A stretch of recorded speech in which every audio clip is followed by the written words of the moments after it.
Rasil TV. Untuk Islam yang satu.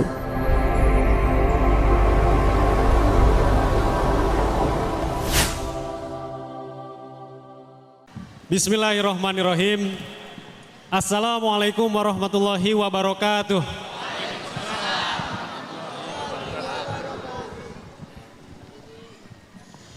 Alhamdulillahirabbil alamin wa bihi nasta'in wa ala umuri dunya waddin wassalatu wassalamu ala sayyidina Muhammad wa ala alihi wa sahbihi ajmain. Alhamdulillah, guru kita Ustadz Husein Alatas dan juga guru kita Habib Muhammad Rizik Syihab telah hadir di majelis ini. Mudah-mudahan kita diberikan keberkahan oleh Allah Subhanahu wa taala, diberikan magfirahnya dan juga diberikan kekuatan untuk menyatukan, untuk menyamakan visi misi perjuangan umat Islam di negeri ini, dan diberikan kekuatan untuk bisa melawan, menunjukkan izah kepada musuh-musuh Islam yang hingga saat ini terus-menerus menyerang, merongrong dan menggerogoti persatuan umat. Makanya Maulid Nabi Muhammad SAW di tahun ini, Radio Silaturahim mengangkat tema menuju persatuan Islam. Apakah kita setuju akan persatuan umat ini? Siap untuk menuju persatuan Islam? Bib, saya suaranya tadi nggak mau kalah sama Habib, nanti teriak ya. Jadi saya awali dulu. Tadi saya dipesankan juga sama panitia untuk ibu-ibu yang di sebelah kanan saya berarti ya, itu bisa bergeser ke sebelah kiri. Nanti karena bapak-bapak di luar, para ikhwan, nanti akan kami arahkan ke atas juga, gitu ya. Insya Allah formatnya untuk acara kali ini kita dialog bersama dua guru kita. Jadi kami memberikan kesempatan kepada para ikhwan dan akhwat hadirin yang hadir di tempat ini untuk bertanya langsung kepada Ustadz Husein Alatas dan juga kepada Habib Rizik Syihab. Namun sebelumnya kita akan berikan waktu dulu kepada guru kita untuk memberikan tausiah dan semangatnya di acara maulid kita kali ini. Yang pertama saya akan, gimana? Mau siapa dulu? Baik, Habib Rizik dulu. Ya, mau sweet dulu kan? Baik, kita dialog santai, semangat maulid Nabi menuju persatuan Islam. Mari kita dengarkan tausiah yang akan disampaikan oleh Habib Muhammad Rizik Syihab. Shallu ala Nabi.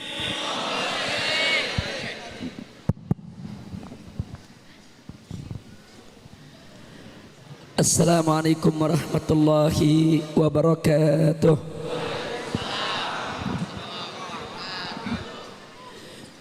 Alhamdulillah. Alhamdulillahi nahmaduhu wa nasta'inuhu wa nastaghfiruh. Wa na'udzu billahi min syururi anfusina wa sayyiati a'malina. May yahdihillahu fala mudilla lahu wa may yudlil fala hadiyalah. Asyhadu an la ilaha illallah wahdahu la syarika lah wa asyhadu anna sayyidana Muhammadan abduhu wa rasuluh la nabiyya ba'dah. Allahumma salli wa sallim wa barik ala sayyidina wa habibina wa syafi'ina wa maulana nabiyyina Muhammadin wa ala alihi at-tahirin at-tayyibin wa ashabihi al-ghurril mayamin wa man tabi'ahum bi ihsanin ila yaumiddin. Kepada para habaib, para alim ulama, para kiai, para tokoh, para kaum bapak, kaum ibu, para pemuda, para pemudi, rahimakumullah. Kita sama berharap pertemuan kita pada kesempatan hari yang berbahagia ini, di tempat yang mulia ini, menjadi penyebab turunnya rahmat dan barakah. Dan semoga radio maupun televisi Rasil yang pada hari ini menjadi wasilah bagi kita semua sehingga bisa bersilaturahim, semoga dijadikan oleh Allah sebagai bagian daripada media Islam yang selalu menyatukan umat Islam. Amin ya rabbal alamin. Satu kebahagiaan bagi saya pada hari ini bersama akhina Al-Fadil Sayyidil Mahbub Al-Ustadz Husain bin Hamid Al-Attas hafizahullah ta'ala wa ra'ah. Begitu juga kepada seluruh pengurus daripada yaitu radio maupun televisi Rasil. Di sini ada Pak Farid, ada Kang Angga, dan ada Ustadz Heri Nurdi tadi sudah menyampaikan beberapa tausiahnya serta yang lainnya tidak saya sebutkan satu persatu, tapi tidak mengurangi rasa mahabbah kita kepada mereka. Nah baiklah, sesuai dengan moto TV dan radio Rasil selama ini untuk menuju Islam yang satu, yang selalu berjuang lewat acaranya untuk menyatukan umat Islam. Dan hari ini pun judul dialognya juga tentang persatuan Islam. Nah saya ingatkan ibadallah, kita punya semangat begitu tinggi untuk bersatu, alhamdulillah. Tapi jangan lupa bahwa untuk bersatu itu ada tantangan dan ada rintangan. Nah karena itu kita harus merapatkan barisan dalam rangka untuk menghadapi segala tantangan dan rintangan. Ingat akan amanat Allah Subhanahu wa taala dalam surat Ali Imran ayat 200. Wallahu subhanahu wa ta'ala qala ya ayyuhalladzina amanu sabiru wasabiru warabitu wattaqullaha la'allakum tuflihun. Shadaqallahul azim. Dalam ayat ini Allah menyerukan hamba-hambanya yang beriman bin nida'il habib, dengan seruan yang penuh kasih sayang. Ya ayyuhalladzina amanu, wahai orang-orang yang beriman.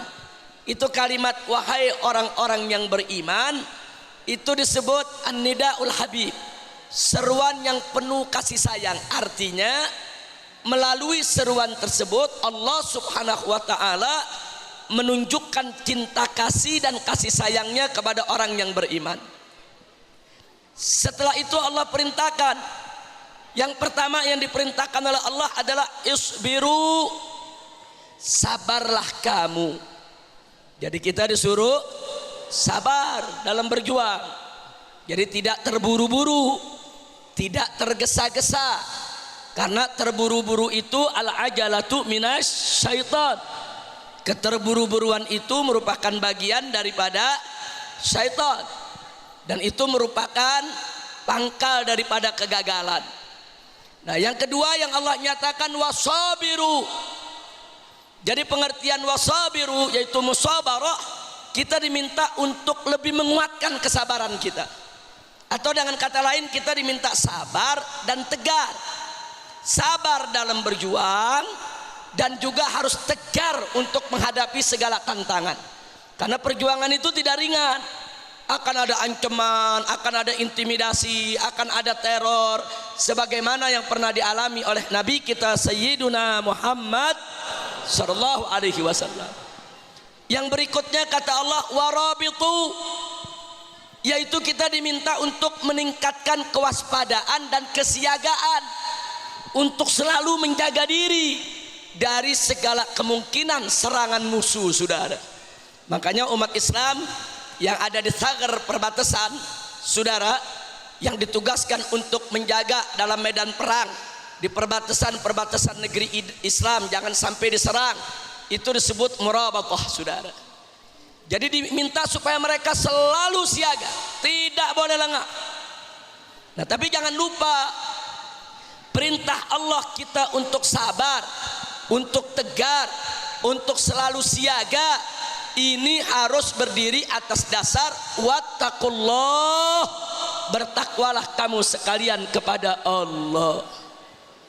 Nah pengertian yang bisa kita ambil, tidak ada artinya kesabaran, ketegaran dan kesiagaan kita kalau tidak berdiri atas dasar takwa kepada Allah.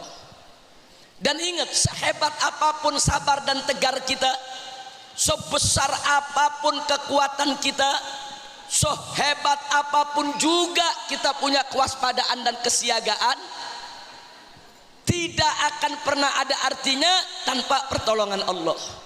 Walaupun kita kuat, musuh lemah, belum tentu kita menang kalau tidak mendapatkan pertolongan Allah.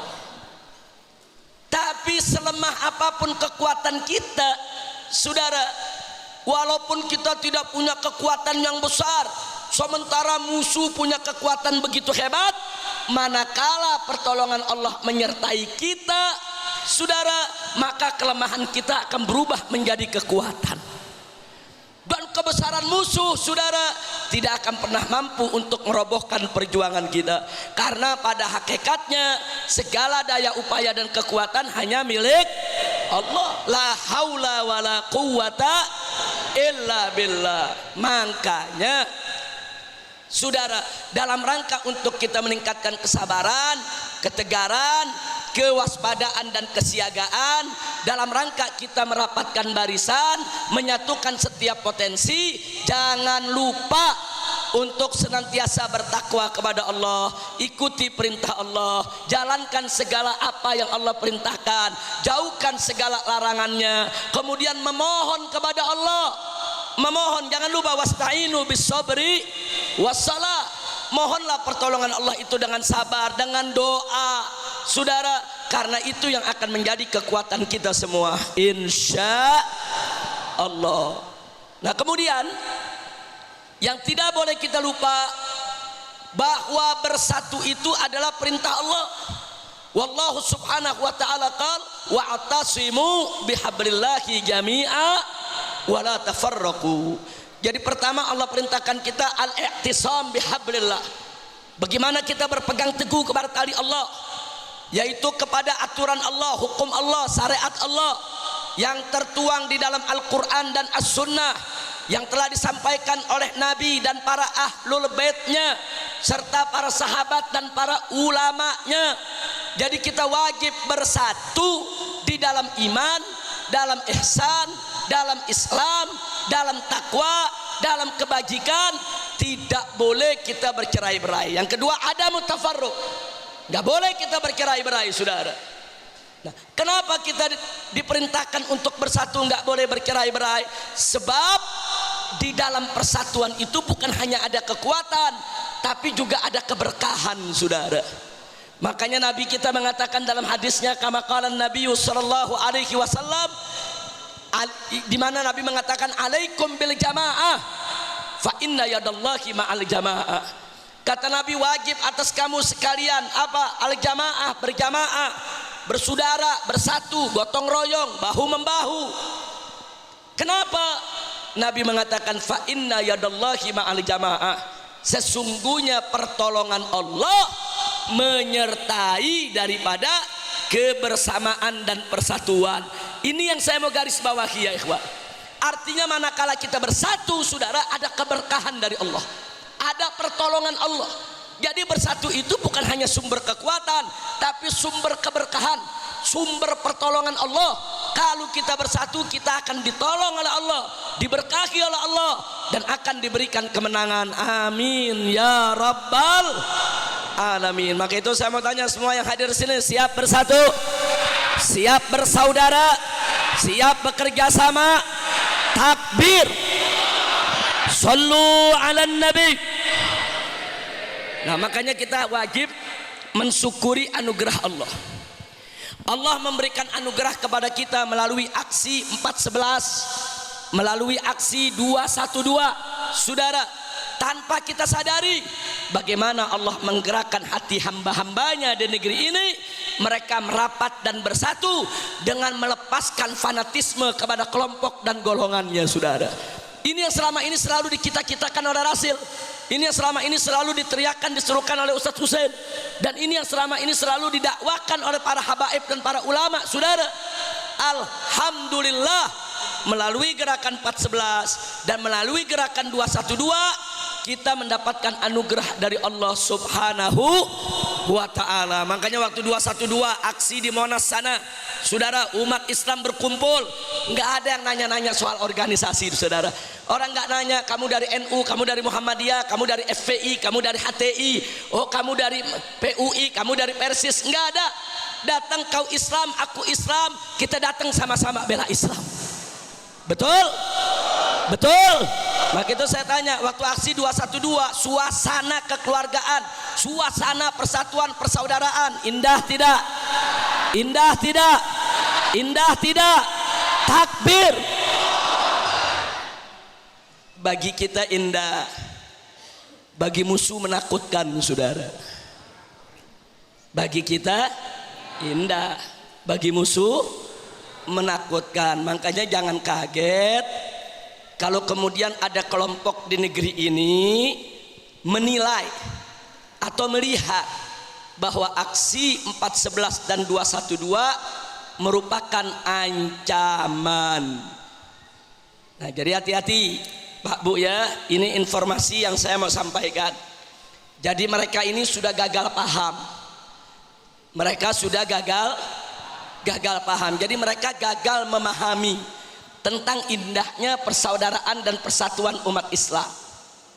Padahal mereka ngakunya orang Islam juga. Nah, sehingga mereka melihat itu sebagai ancaman, saudara.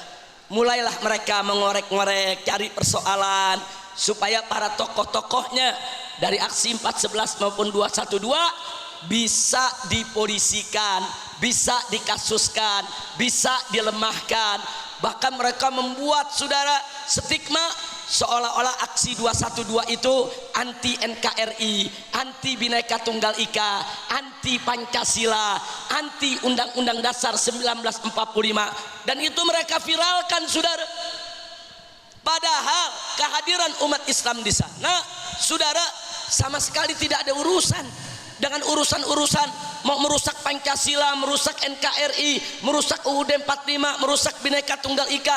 Bahkan dengan bersatunya umat Islam yang ingin menegakkan hukum, tidak mau melanggar hukum, bahkan mereka datang dengan tertib, dengan akhlak, dengan santun, saudara. Tidak ada seorang non muslim pun yang mereka ganggu, bahkan rumput pun tidak ada yang terganggu. Itu menunjukkan bahwa mereka ingin menunjukkan sebagai warga negara yang baik, yang tunduk kepada hukum. Justru mereka tidak anti Pancasila, tidak anti UUD 45, tidak anti NKRI, dan tidak ingin merusak daripada Bhinneka Tunggal Ika. Betul? Tapi sumbuh pun kita berteriak begitu, tetap mereka nggak percaya. Mereka mengatakan, ini ada agenda rahasia di balik ini. Ini ada hidden agenda, kata mereka, saudara. Ini mengancam. Akhirnya mereka berusaha melakukan tipu daya untuk memperdayakan para ulama dan para habaib kita. Inna lillahi wa inna ilaihi raji'un. Maka itu singkat saja. Kalau ada yang menanyakan bagaimana kondisi saya dan kawan-kawan di Gerakan Nasional Pengawal Fatwa MUI saat ini, nah ini kalau saya boleh umpamakan, saudara, ini kondisi kami saat ini oleh aparat itu kalau perlu setiap semut yang lewat ditanya, saudara, kamu diganggu gak sama Habib Rizik? Nah kalau semut itu bisa ngomong, saya diganggu, digiring, lapor. Kondisinya begitu, saudara. Artinya dicari-cari dengan masalah ini, masalah itu, masalah anu, saudara. Pokoknya kita ngomong apa saja, saudara, akan mereka cari celah untuk bisa diperkarakan, saudara. Inna lillahi wa inna ilaihi raji'un. Tapi apa kita perlu takut? Apa perlu kita mundur? Apa perlu kita berhenti berjuang? Enggak, saudara. Nah baik, ada satu lagi keprihatinan kita, saudara. Nah keprihatinan kita apa? Saking takutnya mereka dengan gerakan 411 dan 212, saudara, akhirnya mulai terungkap dari mulut-mulut mereka penistaan kepada Islam itu dengan lebih vulgar dan betul-betul sangat memprihatinkan. Bukan mereka sadar, bukan mereka insaf, bukan mereka taubat. Lo buktinya mana?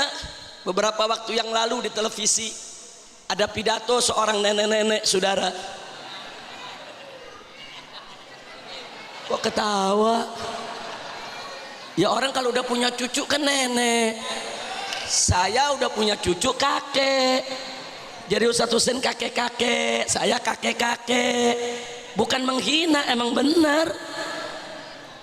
Nah, cuman ini nenek mungkin karena usianya sudah lanjut, mungkin pikun, terus mengatakan secara terbuka, kalau Anda mau jadi orang Islam, jangan jadi orang Arab.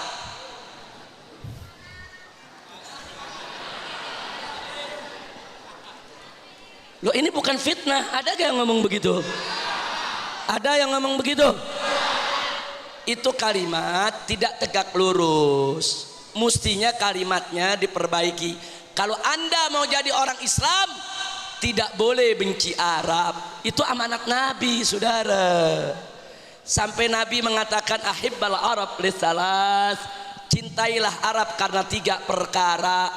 Li'anni Arabiyun, sebab aku nabimu adalah orang Arab. Wal Qur'anu Arabiyun, dan Al-Qur'anul Karim kitabmu juga dalam bahasa Arab. Dan bahasa Arab adalah lughatul jannah, lughah ahli jannah, bahasanya ahli surga. Nah, jadi bukan dibalik, kalau mau jadi orang Islam jangan jadi orang Arab. Maksudnya apa?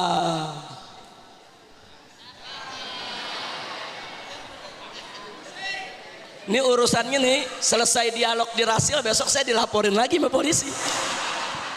Habib Rizik telah menghina nenek-nenek.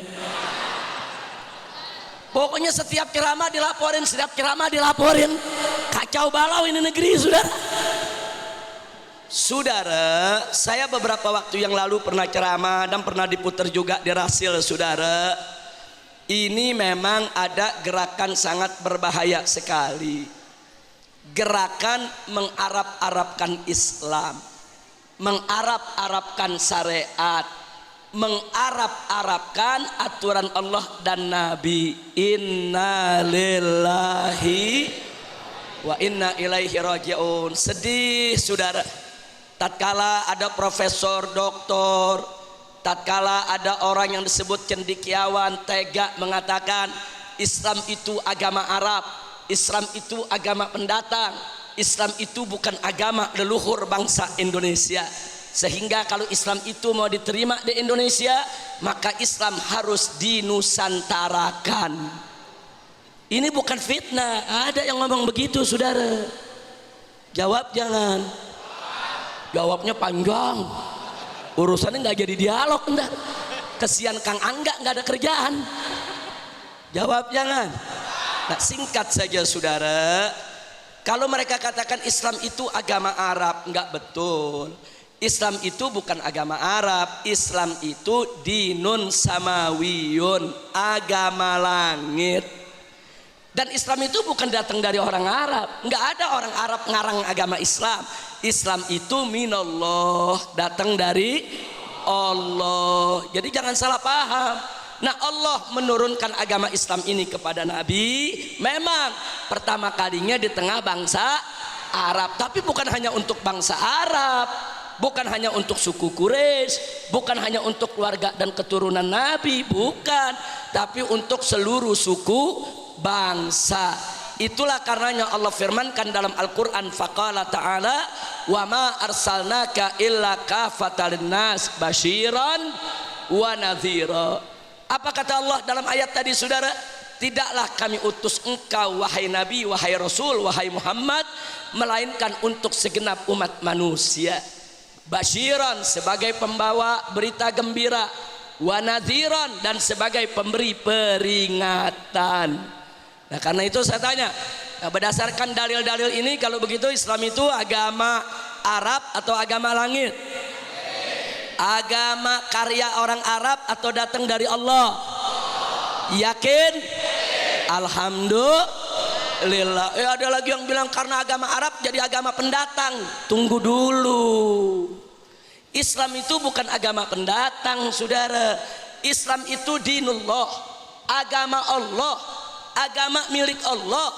Nah, bumi ini yang ciptakan siapa? Bumi ini milik siapa?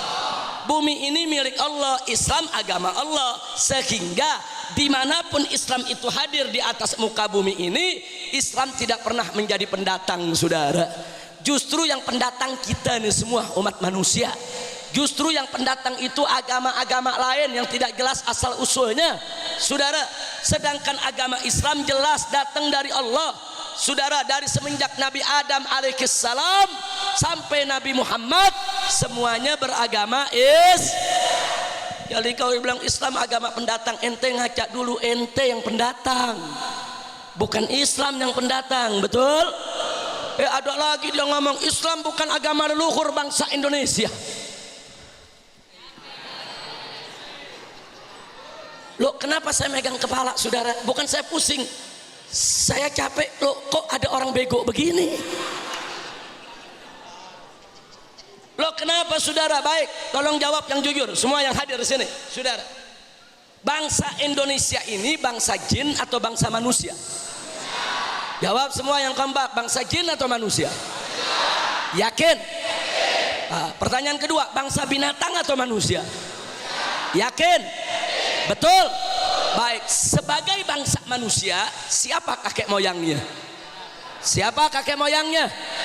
Siapa leluhurnya? Nabi Adam. Kullukum min Adam. Engkau semua berasal daripada Nabi Adam, betul? Nah, sekarang saya tanya, agama Nabi Adam apa? Agama Nabi Adam apa? Bangsa Indonesia, bangsa manusia. Bangsa manusia leluhurnya Nabi Adam. Nabi Adam agamanya Islam. Berarti agama Islam adalah agama leluhur bangsa Indonesia. Betul? Betul? Jadi kalau ada orang mengatakan, saudara, Islam itu bukan agama leluhur kami, berarti dia turunan monyet, saudara. Betul? Kalau dia turunan Nabi Adam, Islam agama leluhurnya, betul? Kalau nggak turunan monyet, turunan kebo. Jangan sembarangan ngomong, saudara. Islam itu agama leluhur kita. Kira-kira jelas tidak? Jadi jangan coba-coba menghina bangsa Indonesia, saudara. Waktu bilang Islam bukan agama leluhur bangsa Indonesia, itu penghinaan, saudara. Memangnya bangsa Indonesia dari mana?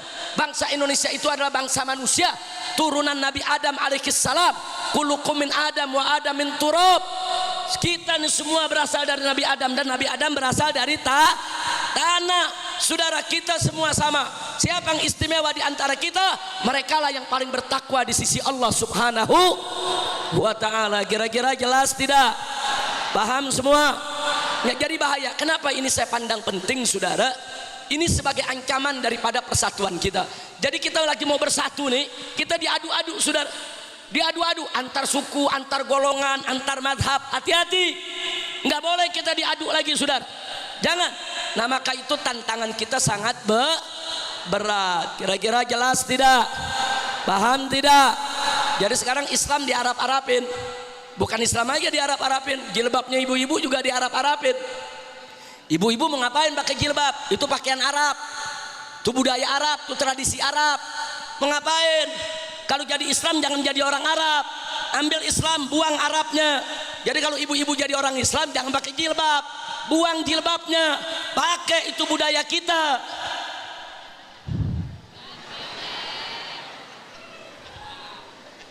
Masya Allah, berat gak tuh?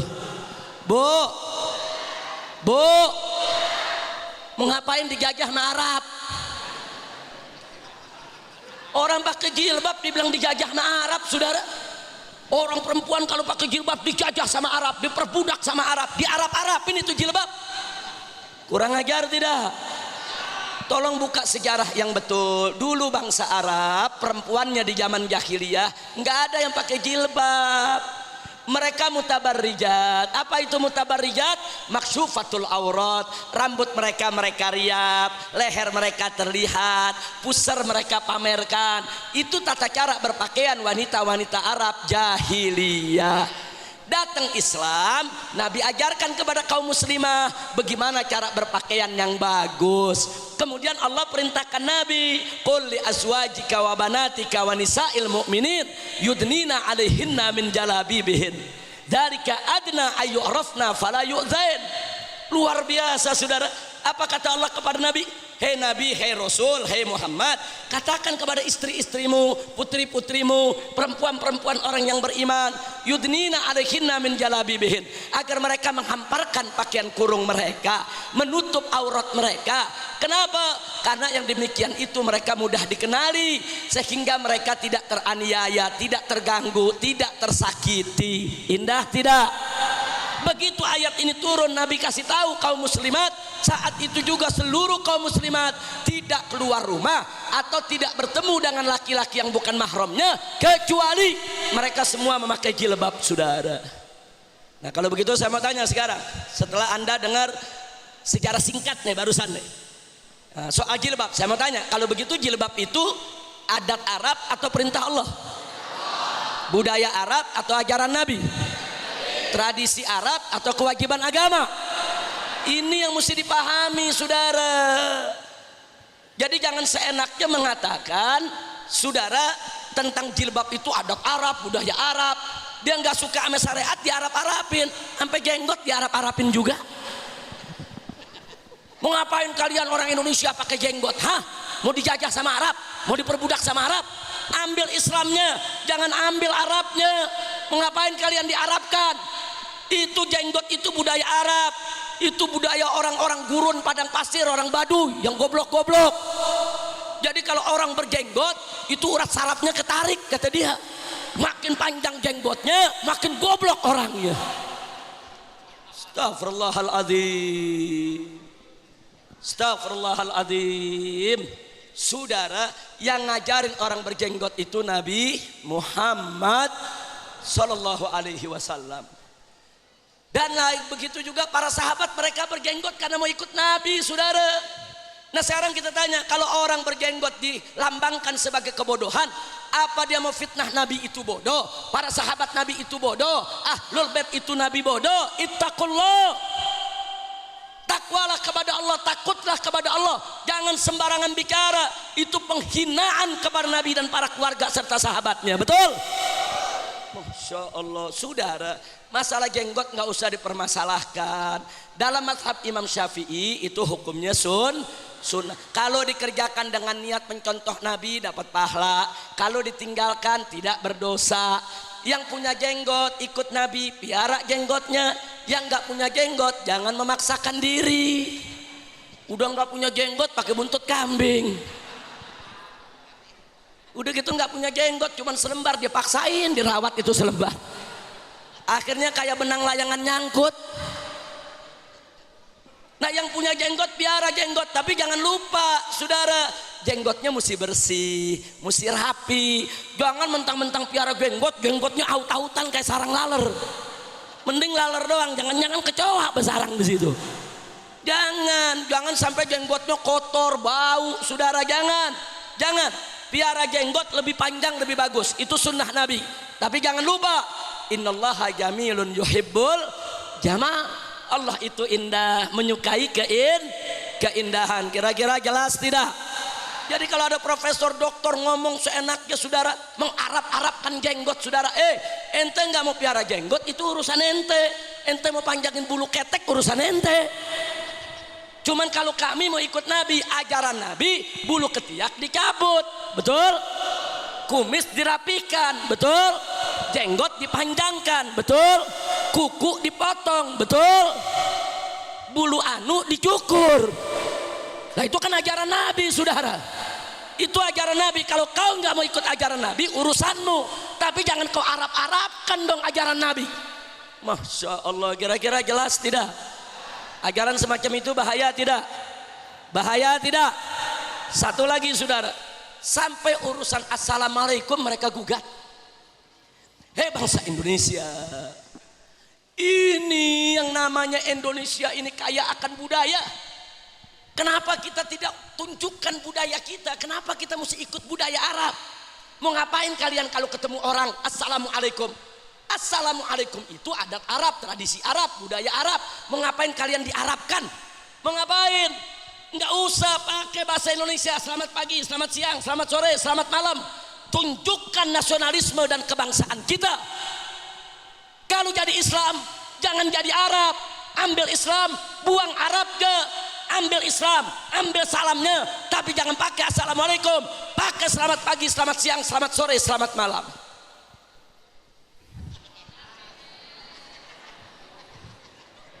Mumet juga Ustaz Husain. Loh, ini bukan fitnah, fakta saudara. Kok bisa mereka bicara begitu? Bisa. Nggak habis pikir saya saudara. Nggak, kalau yang bicara itu anak jalanan yang nggak bisa ngaji Quran, saudara nongkrong, saya maklumi. Tapi ini kalau yang bicara tokoh, saudara tingkat nasional dianggap cendekiawan, musibah. Saudara, selamat pagi, selamat siang, selamat sore, selamat malam, itu budaya nasional, adat. Assalamualaikum itu syariat. Jangan diadu domba saudara. Jangan, mau pakai selamat pagi boleh, selamat siang boleh, tapi jangan menggantikan assalamualaikum. Sampaikan dulu assalamualaikum warahmatullahi wabarakatuh, selamat siang kawan-kawan, silakan. Tapi jangan assalamualaikumnya dihapus, diganti dengan selamat pagi, selamat siang, selamat sore. Itu penghinaan kepada syariat. Saya mau tanya saudara, adat dengan syariat mana lebih tinggi? Adat dengan syariat mana yang harus didahulukan? Syariat saudara, ini yang kita protes saudara. Dan assalamualaikum itu bukan adat Arab, bukan tradisi Arab, bukan budaya Arab, itu ajaran Allah. Ketika Nabi diutus di tengah bangsa Arab itu salamnya wasobahah di antara mereka. Kemudian Nabi diajarkan oleh Allah dengan tahiyatul Islam, tahiyatul dunia wal akhirah, dengan salam miliknya umat Islam, salamnya ahli sorga, yaitu assalamualaikum warahmatullahi wabarakatuh. Begitu Nabi diajarkan oleh Allah sedemikian rupa, Nabi ajarkan kepada umat Islam. Mulai saat itu tidak ada satu orang Islam pun saudara yang menolak ajaran Nabi. Mereka rame-rame mengamalkan, yang tua, yang muda, yang laki, yang perempuan saudara, rame-rame. Kalau ketemu mereka nggak pakai wasobahah lagi, tapi mereka pakai assalamualaikum warahmatullahi wabarakatuh. Saking indahnya ini salam, saking pentingnya ini salam, sampai dijadikan rukun dalam sholat saudara. Tidak sah sholat seseorang tanpa salam. Subhanallah. Nah sekarang sholat tanpa salam nggak sah, betul?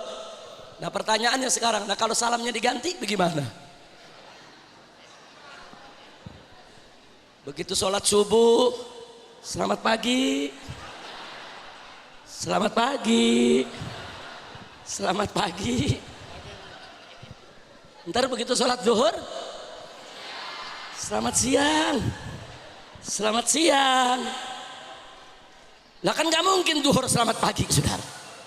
Ini bagaimana caranya? Ntar sholat asar, selamat sore. Ntar sholat maghrib, selamat petang. Ntar sholat isya, selamat malam. Begitu tahajud dia bingung. Mau dibilang selamat malam udah liwat, selamat pagi belum masuk, akhirnya selamat remeng-remeng, selamat remeng-remeng. Ini sengaja, jangan kaget kalau saya cara menyampaikan begini. Kalau mereka menghina syariat, memperolok-olok syariat, saya akan hinakan mereka dan saya akan olok-olok pendapat mereka saudara. Jadi jangan coba-coba mereka memperolok-olok syariat yang dibawa oleh Nabi Muhammad Sallallahu Alaihi Wasallam. Maka itu saya mau tanya semua di sini, siap? Saya mau tanya, apakah anda rela kalau assalamualaikum diganti selamat pagi, selamat siang, selamat sore? Rela tidak?